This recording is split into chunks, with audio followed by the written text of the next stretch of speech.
사랑하며 살게 하여 주시옵소서. 예수님의 이름으로 간절히 기도드립니다. 아멘. 주간 평안하셨습니까? 오늘도 주님의 은혜가 여러분의 심령과 가정에 가득하기를 주의 이름으로 축복합니다. 우리가 빌레몬서를 함께 묵상하고 있습니다. 빌레몬이라는 사람에겐 육신적 종이 노예가 있었는데 오네시모입니다. 그가 바울을 만나서 복음을 듣고 그리고 구원을 받아서 그리스도인이 되었습니다. 근데 그는 주인 빌레몬에게서 도망친 노예입니다. 오네시모는 자신에게 복음을 전해준 바울에 대해서 너무나 고마운 마음에 로마 감옥에 있는 이 바울을 옆에서 섬기면서 도우면서 살기를 원했습니다. 하지만 바울의 뜻에 따라서 이 오네시모는 자신의 주인, 육신적인 주인이죠, 이 빌레몬에게 돌아가서 자신이 피해를 준 것에 대한 과거를 청산하고 바로잡고 그 주인의 처분을 기다려야 했습니다. 이런 결정을 내린다는 건 참 쉽지 않은 거예요. 왜냐하면 그 당시에는 도망친 종이 붙잡히게 되면은 아주 잔인하고 엄격한 보복, 죽음까지도 가해질 수 있는 그런 시대였거든요. 해서 그리스도 안에서 형제가 된 이 오네시모를 바울이 그의 육신적 주인 빌레몬에게 돌려보낼 때 그냥 보내지 않고 두기고라는 사람과 함께 가게 하고, 그리고 바울이 정말 사랑으로 오네시모를 좀 용납하고 받아들여 달라는 간절한 편지를 쥐어지게 되는데, 그 편지가 바로 빌레몬서입니다. 옥중에서 복음으로 낳은 사랑하는 믿음의 아들을 위해서 간절히 사랑을 담아 쓴 편지, 이 빌레몬서를 저와 여러분이 함께 묵상하고 있는 것입니다. 본문 이 1절에서 7절까지는 바울의 기도가 소개됐고요, 8절에서 16절, 지난주 말씀이죠, 바울의 간곡한 부탁, 간청이 그려지고 있고, 오늘 본문 17절에서 22절은 바울의 사랑에 대해서 기록하고 있습니다. 이 사랑이라는 단어를 주목해 보면 빌레몬서가 총 25절로 구성되어 있는데 그 안에 5번이나 언급이 됩니다. 1절, 5절, 7절, 9절, 16절에 이 사랑이라는 단어가 계속 반복적으로 사용되고 있습니다. 오늘 본문 속에서 이 사랑이라는 관점에서 17절에서 22절을 보면은 바울이 어떤 사랑을 했는지를 잘 보여줍니다. 그 사랑에 대한 묘사를 함께 저와 여러분이 오늘 이 시간 묵상하면서 우리가 본받아야 하고 실천해야 될 사랑이 무엇인지를 함께 교훈을 얻고자 합니다. 오늘 바울의 사랑에서 배워야 할, 우리가 본받아야 될, 우리가 해야 할, 실천해야 될 사랑은 무엇일까? 사랑은 영접하는 것이라고 말하고 있습니다. 영접한다. 여러분 마음속에 누군가를, 다른 성도를 따스하게 영접할 수 있는 마음의 여유가 있습니까? 우리 마음에 그런 그 영접에 대한, 영접할 수 있는 그런 마음의 여유가 있는가? 여러분에게 먼저 질문을 던지고 싶습니다. 우리가 조금 전에 읽었던 17절 말씀에 보면 영접하기를 내게 하다고 라고 하는 말씀을 합니다. 이게 무슨 말이냐면, 바울이 오네시모를 빌레몬에게 보내면서 빌레몬에게 이 오네시모를 좀 영접해 달라고 말하고 있습니다. 구체적으로 말하면 마치 나를 맞이하는 것처럼, 나를 대하는 것처럼 영접해 달라. 오늘 이 영접이라는 단어를 좀 우리가 풀어보겠는데요, 먼저 바울이 빌레몬을 뭐라고 부르냐면 동력자로 부릅니다. 내가 나를 동력자로 알진대. 근데 이 동력자라는 단어가 우리말로 이렇게 번역이 됐지만 정확한 문자적인 의미는 친구예요. 내가 나를 친구로 여긴다면, 이런 뜻이거든요. 아주 진실한 친구죠. 우리가 다른 말로는 파트너라는 단어로도 번역이 되고, 뭔가 공통적인 관심사와 사역을 공유하고 있는 아주 절친한 친구. 근데 본문에서 강조하고 싶은 것은 아주 깊이 있게 서로 교제하는 친구, 그 친구를 강조합니다.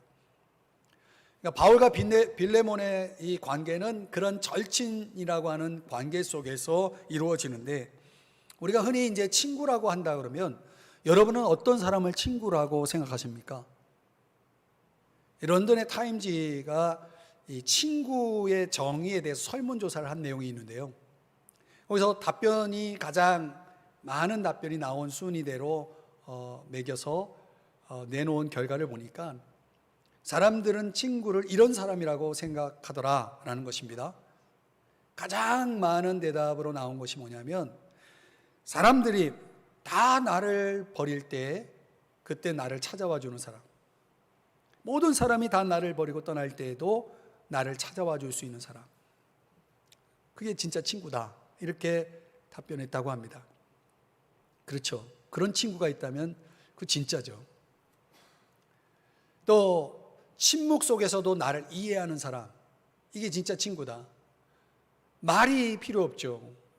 내가 굳이 설명하지 않아도 내 생각과 내 마음을 이해해 줄 수 있는 그런 사람이 진정 친구다, 이렇게 말했다는 거예요. 사실 이런 친구가 있다면 얼마나 든든합니까? 행복합니까? 그렇죠?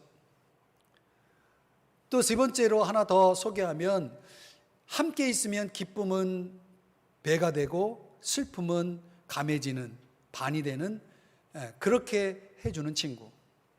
이런 친구가 있을 때 정말 인생의 살맛이 나지 않겠습니까?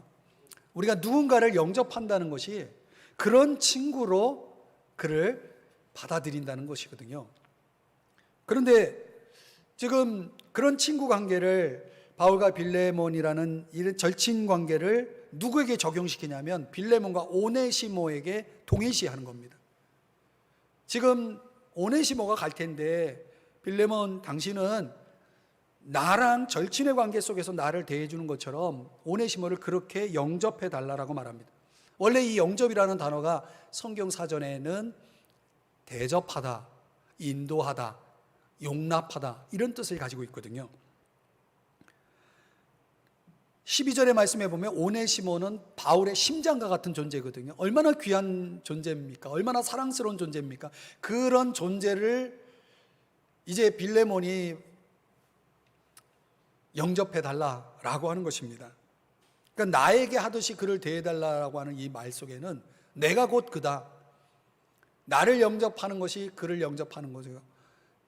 또 그렇게 그를 사랑한다면 그게 나를 사랑하는 것이다라고 바울이 설명하고 있는 것입니다. 그런데 이런 의미를 생각해 보니까 예수님이 우리 모든 믿는 자들을 대하시는 방식과 너무나 동일하지 않습니까? 우리 예수님은 마태복음 25장에서 이런 말씀을 하셨어요. 우리 한번 같이 읽어볼까요? 시작.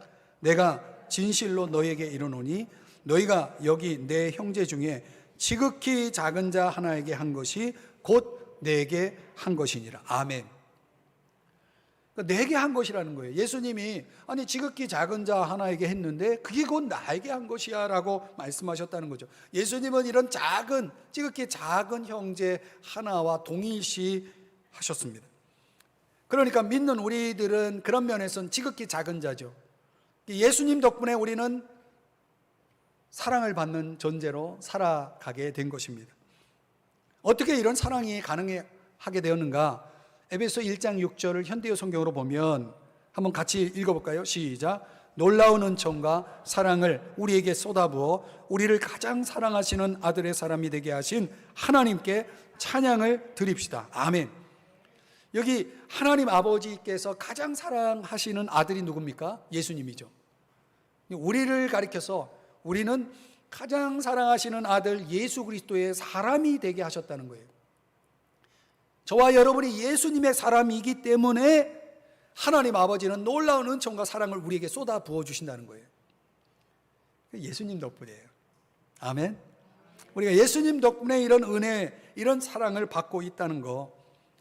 하나님 아버지의 사랑은 예수님을 통해서 우리에게 주어지는 것이고, 또 교회 안에서 그 사랑이 또 함께 우리에게 부어지는 것이죠. 빌레몬이 오네시모를 영접해야 될 근거가 바로 이것이죠. 오네시모는 어떤 사람이냐면 주님의 사랑, 바울의 사랑을 받고 있는 사람이기 때문에 그렇다는 거예요. 이 말씀을 우리에게 적용해 보면 로마서 15장 7절에서 현대의 성경으로 보면 이렇게 말씀합니다. 다 같이 읽어봅니다. 시작. 그리스도께서 여러분을 따뜻하게 영접하신 것 같이 여러분도 서로 따뜻하게 교회 안으로 영접하십시오. 그러면 하나님께서 영광을 받으실 것입니다. 아멘. 우리말 개역개정에서는 서로 받으라라고 그렇게 번역되어 있습니다. 받는다라고 하는 것이, 그리스도께서 우리를 받는다는 것이 영접한다는 거죠. 똑같은 단어를 다르게 번역한 것입니다. 영접이라는 것이, 정말 따뜻하게 영접한다는 것이, 이게 결국 사랑이라는 것을 지금 본문이 말씀하고 있는 것인데요. 그럼 어떻게 우리가 다른 사람을, 특별히 우리 믿는 형제 자매들을 따뜻하게 사랑으로 받아들일 수 있는가, 영접할 수 있는가? 이런 창조적인 영접, 코이노니아를 위해서, 교제를 위해서 저와 여러분에게 필요한 것이 무엇일까요? 몇 가지로 좀 간략하게 여러분에게 적용 차원에서 제안하고 싶은 것은, 우리가 누군가를, 다른 사람을 정말 따뜻하게 영접하기 위해서는 적어도 이런 것이 있어야 됩니다. 먼저는 내가 누군가를 영접을 한다고 했을 때 함께 하는 거죠. 그러니까 함께 한다고 해서 그게 전부는 아니라는 거죠. 상대를 영접한다는 것은 그 상대방과 협력하고 상대방을 위해서 기여하는 일에 참여하는 것을 내포합니다. 단순히 함께하기 위해서 영접하는 것이 아니라, 함께할 뿐만 아니라 그 사람과 협력하고 뭔가 공통의 관심사를 위해서 협력하고 기여하는 일에 참여할 때, 그때 그것이 영접하는 것입니다. 우리가 누군가를 영접할 때 그런 차원에서 영접이 필요한 거죠. 또 적어도 다른 사람을 따뜻하게 내가 맞아들이고 받아들이고 영접하기 위해서는 내 자아가 건강해야 됩니다. 우리가 이제 심리학에서 말하고 있는 그런 용어로 좀 설명하면은, 정말 우리가 성장 과정 속에서 많은 어려움을 겪고, 특별히 사람 때문에 어려움을 겪은 사람들은 자기 방어라고 하는 것을 사용해서 사람들과의 거리와 또 함께 이 담을 만들어 놓습니다. 그래서 어떻게 보면 그런 자기 방어적인 삶은 자신도 피곤할 뿐만 아니라 굉장히 외로울 수밖에 없는 거죠. 또 우리가 관계적으로 보면 상당히 남에 대해서 비판적이고 정죄적인 그런 자세를 가진 사람들은 스스로가 자신의 안식처를 잃어버리는 것처럼 굉장히 마음 둘 곳이 없게 됩니다. 내게서 사람들이 다 떠나는 거죠. 그러니까 우리가 이런 것들은 어떤 면에서 보면 건강한 자아 형성이 좀 부족한 그런 원인이다. 그래서 우리가 정말 저와 여러분이 하나님 안에서 건강한 자아를 갖는다는 것이 다른 사람을 따뜻하게 영접하는 사랑을 실천하는 데 굉장히 중요하다. 그러기 위해서 먼저 전제될 게 뭐냐면, 다른 사람을 받아들이기 전에 먼저 내가 나를 받아들일 수 있어야 되는 거죠. 내가 나를 이해하고 내가 나를 영접하고, 그렇게 해서 이런 건강한 자아가 형성되도록 저와 여러분이 소위 치유가 필요해요. 내적 치유. 하나님 안에서 말씀을 통해서, 정말 성령의 깊은 터치를 통해서 저와 여러분의 마음속에 있는 그동안 사람 때문에 받은 상처들이 빨리 치유가 되고 회복이 돼야 내가 나를 용납하고 또 다른 사람들과 따뜻한 영접을 통해서 깊이 있는 코이노니아 교제 속으로 들어갈 수가 있는 거죠. 이런 걸 위해서 우리가 좀 신앙생활에 있어서 신경을 써야 됩니다. 또 보면은 우리가 좀 민감함이 필요합니다. 민감함. 민감함이라고 하는 것은 영적인 감수성을 의미한데요. 이 영적인 감수성이 없는 사람들에게는 굉장히 사람들과의 관계 속에서 상처를 많이 줘요. 우리가 민감하다는 것이 좋은 의미로 보면요, 지각을 사용하는 거거든요. 지각이라는 건 understanding, 이해력을 얘기합니다. 그러니까 상대방을 잘 이해할 수 있는 어떤 능력, 그런 능력이 어디서 나오냐면 민감함에서 나오는 거거든요. 좋은 의미에서의 민감함이죠. 그러니까 벌써 상대방이 그것을 어떻게 내가 말을 하고 어떤 행동을 하면 상대방이 어떻게 그것을 받아들일지에 대해서 좀 더 내가 민감할 수 있도록 하나님 앞에 그런 영적인 감수성을 위해서 기도해야 됩니다. 하나님, 제가 그런 걸 잘 이해할 수 있도록 해주세요.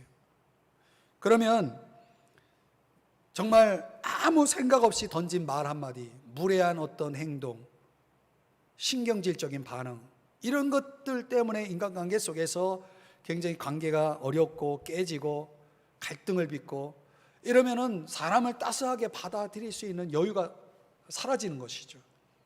그래서 이런 것들이 우리에게 참 필요하다. 또 하나 좀 적용 차원에서 제안하고 싶은 건 뭐냐면 경청의 기술이 필요합니다. 경청이라는 것은 잘 듣는 것을 얘기해요. 말하자면 잘 듣는 데 있어서 사람들이 이거 의외로 이게 잘 안 돼요. 누구에게 말을 듣기보다는 내가 말을 하려고 할 때가 많아요. 상대가 말을 하면 말을 끊어버리고 내 하고 싶은 말을 하고, 이런 잘못된 경청의 태도, 습관이 사람들을 따스하게 맞이할 수 있는 영접하는 그런 사랑을 방해하는 거죠. 그래서 우리가 상대방이 말하는 걸 끝까지 들으려는 아량, 기다림의 아량이 우리에게 필요한 것이죠. 그런데 이게 훈련이 필요해요. 정말 훈련이 필요해요. 그래서 저는 오늘 이런 말씀들을 여러분들의 적용 차원에서 드리면서 저와 여러분이 좀 더 따스한 그런 영접을 통해서 사랑을 실천해 나가는데 좀 더 우리가 성숙한 모습을 보일 수 있다는 거죠. 이런 것들이 준비되면. 어느 시인이 이런 말을 했습니다. 사람들은 다리를 놓으려 하지 않고 벽을 쌓는다.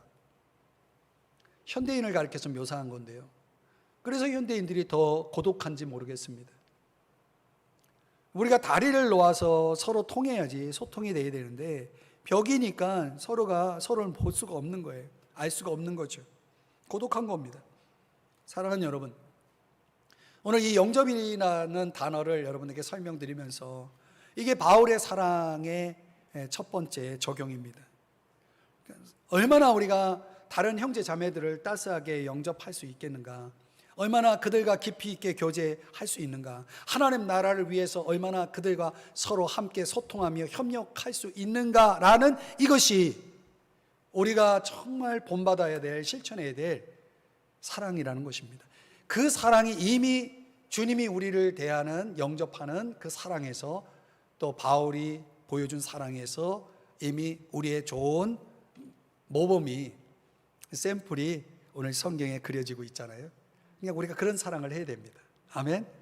오늘 저와 여러분이 이런 따스하게 다른 사람들을 영접하는, 섬기는 그런 사랑으로 살아갈 수 있게 주의 이름 축복합니다.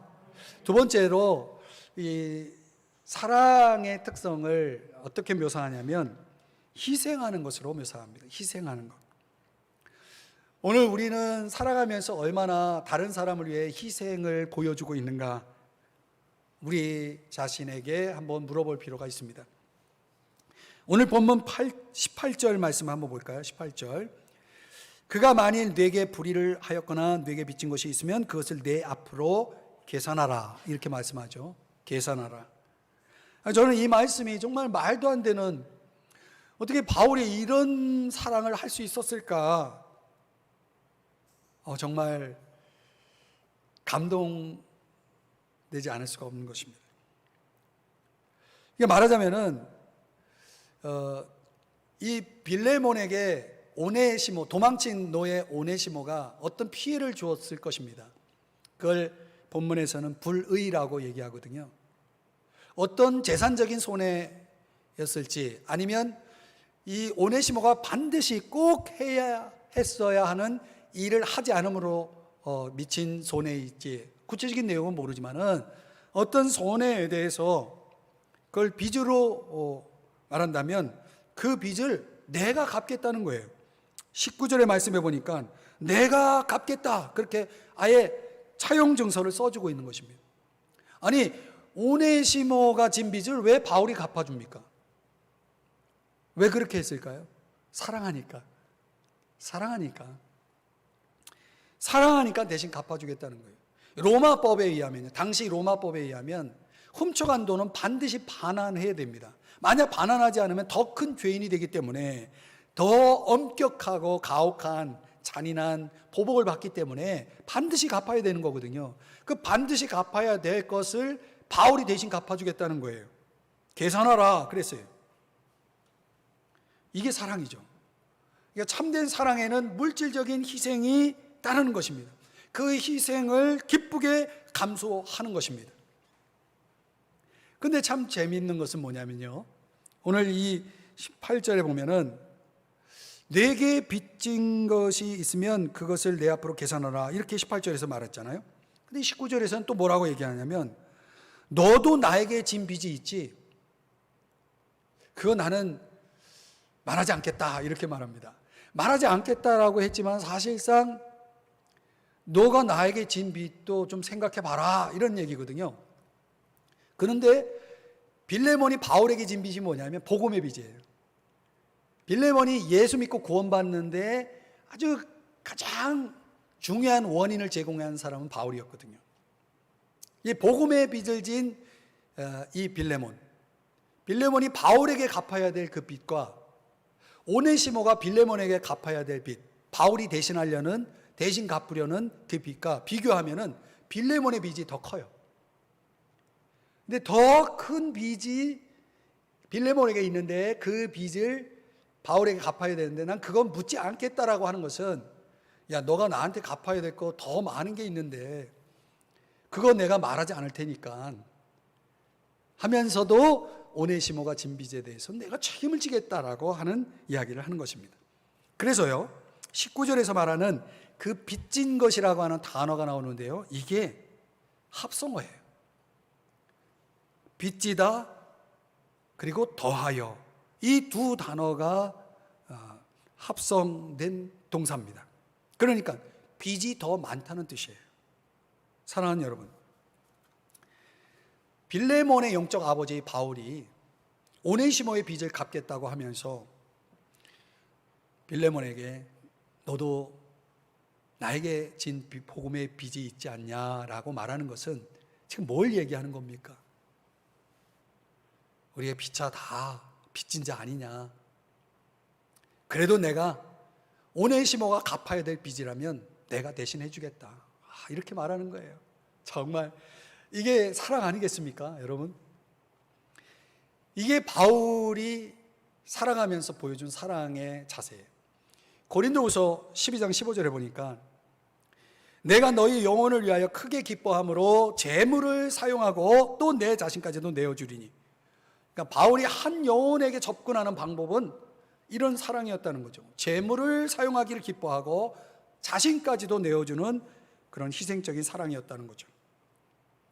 근데 이런 사랑을 묵상하면서 제 마음 가운데 와닿는 것은, 이것이 예수님이 우리를 대하신 방식과 똑같다. 어떻게 보면 우리는 하나님의 법을 깨고 반역해서 도망친 노예들과 같은 죄인이잖아요. 우리가 갚아야 될 죄값이 너무나 큰데 예수님께서 우리를 찾아와서 우리와 동일시 하시고, 그리고 우리를 위해서 그 죄값을 대신해서 갚아주셨잖아요. 십자가에서 죽으심으로. 이런 걸 성경은 전가의 교리다 그렇게 말합니다. 전가라고 하는 것은 무슨 뜻이냐면요, 아주 흥미로운 의미가 있는데 이거는 다른 사람의 통장에다가 넣다 이런 뜻입니다. 예수님의 통장과 우리의 통장이 있는데 우리가 갚아야 될 부채, 그 빚을 예수님의 통장에다가 떠넘긴 거예요. 그래서 예수님이 그 빚을 다 갚아주신 거예요. 십자가에서 죽으심으로. 그리고 예수님께서 우리 통장에다가 그분이 죽으심으로 가져온 의를 우리 통장에다 넣어준 거예요. 그래서 우리는 의를 가지고 있는 거예요. 할렐루야. 그 말씀이 고린도후서 5장 21절에 현대 성경으로 말씀하고 있는, 다 같이 한번 읽어보겠습니다. 시작. 하나님께서는 죄 없으신 그리스도에게 우리의 죄를 지우셨으며 그 대가로 우리에게 은혜를 베풀어 주셨습니다. 아멘.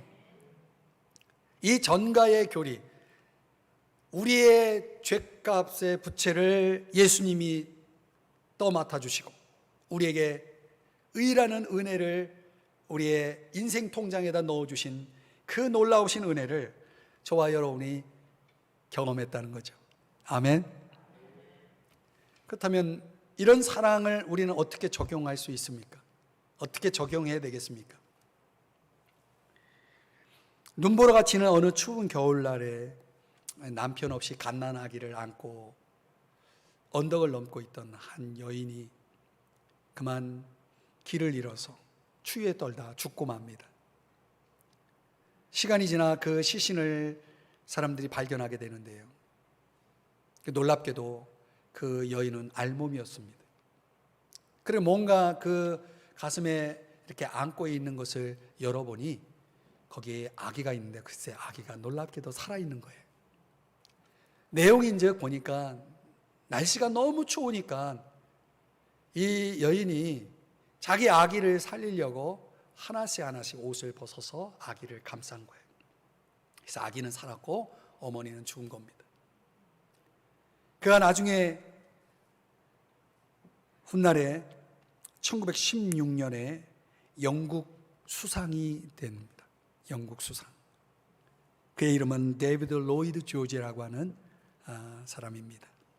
그가 제1차 세계대전의 승리를 이끈 아주 위대한 역사 속의 인물이거든요.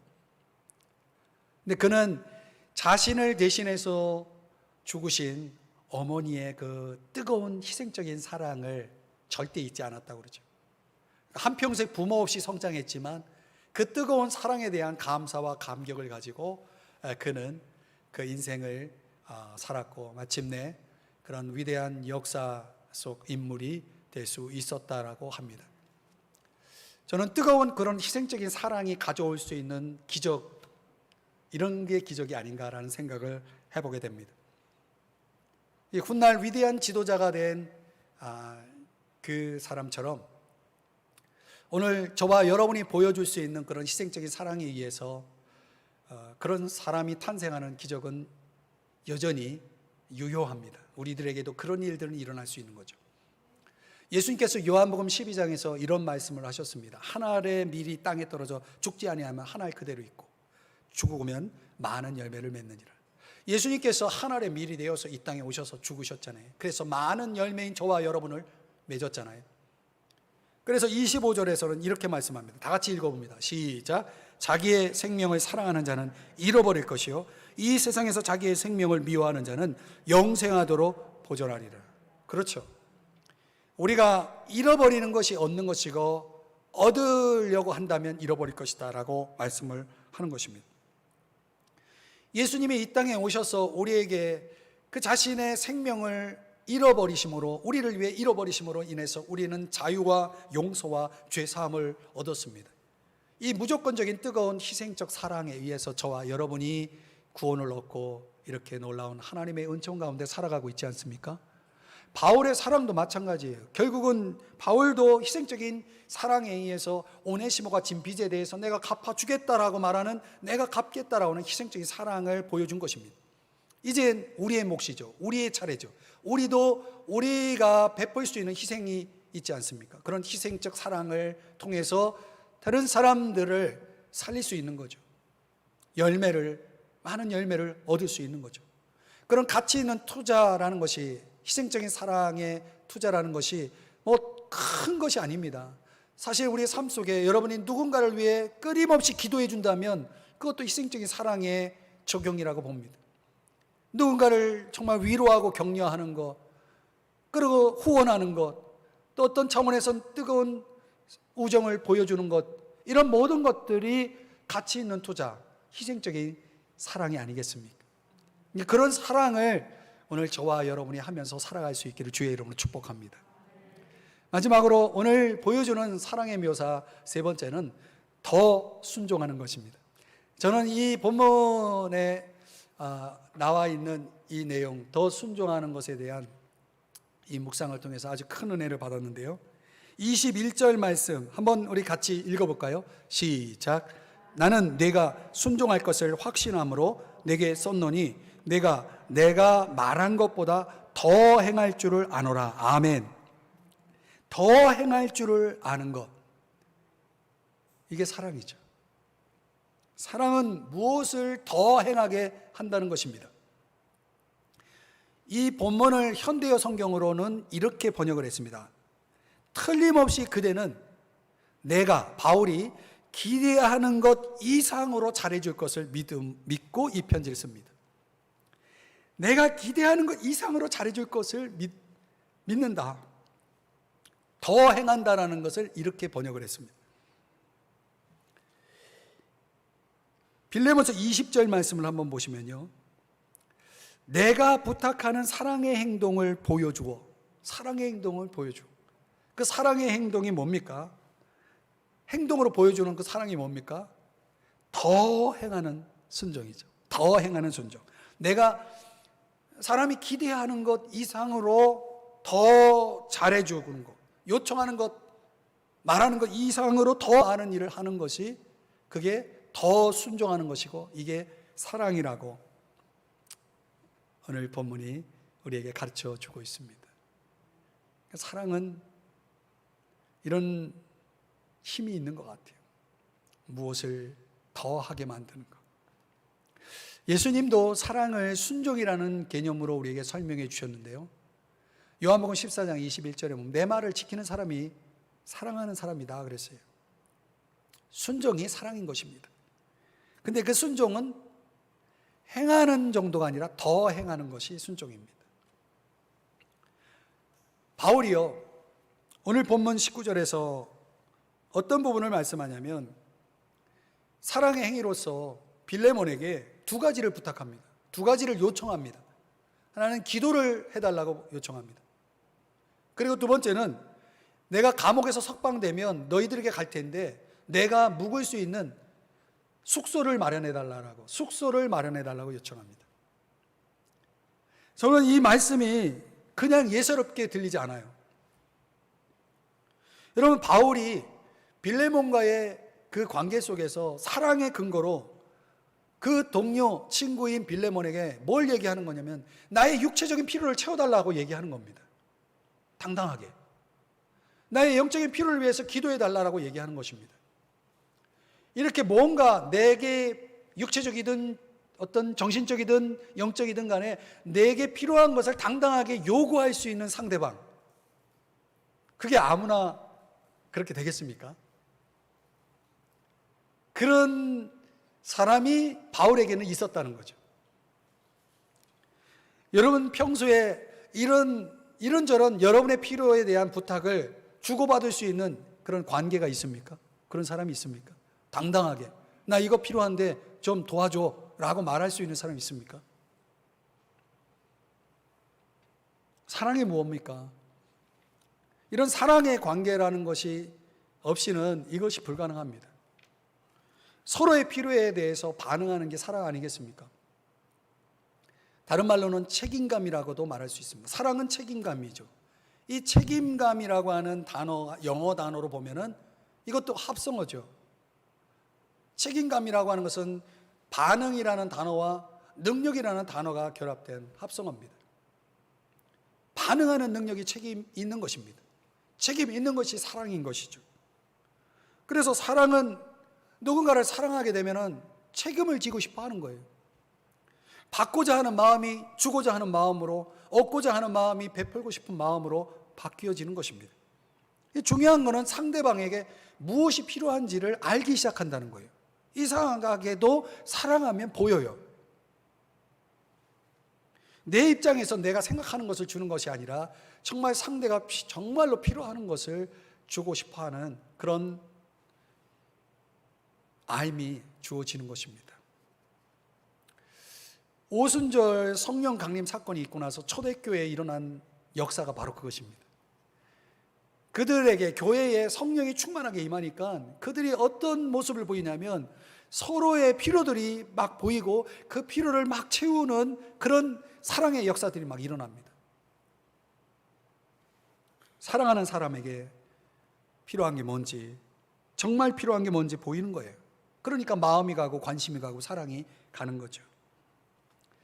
이 칼바르트의 유명한 말 중에 이런 말이 있습니다. 하나님의 사랑은 대상을 찾는 게 아니라 대상을 창조하는 것이다.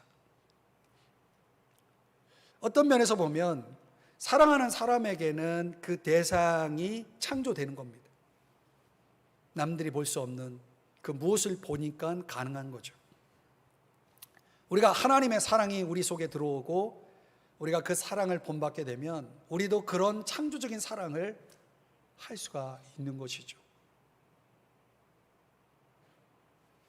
오늘 말씀을 정리하면서 제가 좋아하는 나태주 시인의 한 시를 여러분에게 소개해 보고 싶습니다. 사랑에 대한 시인데요, 이런 내용입니다. 서툴지 않은 사랑은 이미 사랑이 아니다. 어제 보고 오늘 보아도 서툴고 새로운 너의 얼굴. 서툴지 않은 사랑은 이미 사랑이 아니다. 금방 듣고 또 들어도 낯설고 새로운 너의 목소리. 어디서 이 사람을 보았던가? 이 목소리 들었던가? 서툰 것만이 사랑이다. 낯선 것만이 사랑이다. 오늘도 너는 내 앞에서 다시 한번 태어나고 오늘도 나는 내 앞에서 다시 한번 죽는다. 이것이 사랑이라는 거죠. 오늘도 나는 내 앞에서 다시 한번 죽는다. 죽을 수 있는 게 사랑이죠. 희생할 수 있는 게 사랑이죠. 그러나 사랑은 언제나 서툴다라는 표현이 공감이 됩니다. 우리가 사랑한다고 해도 그 사랑은 주의 사랑처럼 완전한 사랑일 수가 없죠. 이게 부족하지만 서툴지만 그러나 우리가 절대 포기할 수 없는 게 사랑 아니겠습니까? 왜? 사랑은 위대하니까. 사랑은 우리에게 필요하니까. 그러니까 너와 나의 사랑이, 이런 사랑의 실천들이 오고 갈 수 있는 건, 우리가 본받을 수 있는 것은 주님이 이미 그런 사랑을 우리에게 보여주셨기 때문에, 그죠? 죄인인 우리를 찾아와 영접해 주시고 따뜻하게 맞아주시고 우리를 거부하지 않고 우리를 맞아주셨고 우리가 갚아야 될 죄값을 대신 갚아주셨고 대속해 주셨고 그리고 죽기까지 복종하시며 십자가에서 죽으신 그 순종, 더한 순종으로 최고의 순종을 통해서 우리에게 의의 축복을 가져오지 않았습니까? 그 사랑을 본받은 바울이 오늘 본문에서 보여준 사랑이 그런 거죠. 따스하게 사람을, 누군가를 맞이하고 영접하고 대접하고 누군가를 위해서 희생하고 정말 기대하는 것 그 이상으로 더 잘 해주는 그런 순종의 모습 말이죠. 그런 사랑을 바울이 보여주고 있고 부탁하고 있는 것입니다. 이제 저와 여러분이 만약에 이런 사랑을 실천할 수 있다면 저는 참 놀라운 일들이 일어날 것 같아요. 우리의 삶에 나도 변할 것이고 너도 변할 것이고 우리 모두가 다 변할 거예요. 교회가 변할 거예요. 우리 사회가 변할 거예요. 더 나아가서 우리가 주님을 더 깊이 닮을 것이고 그리고 주님은 영광을 받으실 것입니다. 사랑하는 여러분, 오늘 이 말씀이 여러분에게 어떻게 다가왔는지 모르겠습니다. 성령께서 우리 각자에게 주시는 말씀의 깨달음을 통해서 이제 이 말씀을 우리가 가슴에 안고 우리의 삶의 자리에 돌아갈 때 저와 여러분이 이제 숙제가 생겼죠. 그렇다면 내가 오늘 주님의 사랑, 바울의 사랑을 본받아서 실천해야 될 나의 사랑의 대상은 누군가? 내가 따스하게 영접해야 할, 내가 희생해 주어야 할, 내가 더 잘해 주어야 할 그 사랑의 대상은 누군가? 어떻게 더 잘해 줄까에 대한 과제가 오늘 저와 여러분에게 주어졌습니다. 이제 이 사랑의 실천을 위해서 여러분 기도하시고 하나님 마음의 감동을 따라서 우리가 함께 순종해 나갑시다. 그래서 위대한 하나님의 그 사랑의 역사를 우리가 경험해서 그 사랑을 전하고 그 사랑의 좋은 샘플이 되는, 모델이 되는 훌륭한 덕 있는 저와 여러분의 삶이 될 수 있기를 주의 이름으로 축복합니다.